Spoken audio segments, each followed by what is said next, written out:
Is it getting too much where we have these streaming services getting essentially one-offs or just a handful of games a year, and you're having to now juggle 3 or 4 different streaming services along with your actual TV package or NFL Sunday ticket?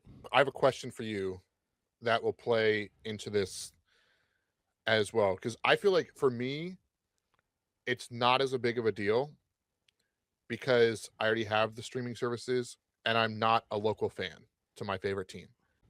You're an Eagles fan and Hmm. you live in the Eagles network that you get all the Eagles game on cable, Yes. basically.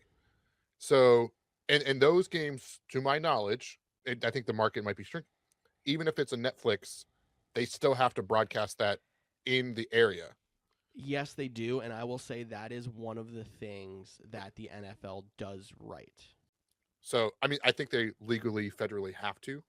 I don't. But I oh think no. if it was their choice, they would make everyone go to Netflix. So I think that plays a big role into it, right? If you are a fan of your team and you live in the vicinity or live in the state, or not even the state, the city or Hmm. the surrounding area, The then market.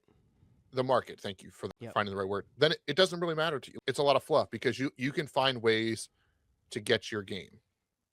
However, I think there's a lot more fans of teams that don't live in the market. The other issue is where it does get even more convoluted, and this is such a nerdy conversation. So if you're still here, hit the like button, and I apologize for how nerdy we're getting.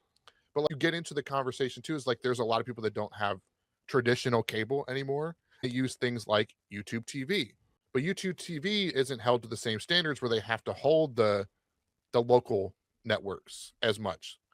So you might have YouTube TV in Philadelphia, but not get the Philadelphia Sports Network, right? Because that's not a part of the streaming package. Speak all that to say is, I wish it was easier. I wish it was cheaper. But at the end of the day, I'm a fan. I'm going to find a way to watch the game I want to watch. So I'll follow up with a couple of points. It doesn't bother me either because I already have, for other reasons, the streaming networks that they're using. But I do understand the frustration. The other thing, I don't know the answer to this, and I don't know if you do, so I'm going to ask you the question. NFL Plus tells you when you sign up that you can get your local games and you can get all the primetime games streamed for their $10 or $15 a month. Do you get the streaming exclusive games because they are primetime games or single window games included in that package? So I think you can, but it's only to your mobile device.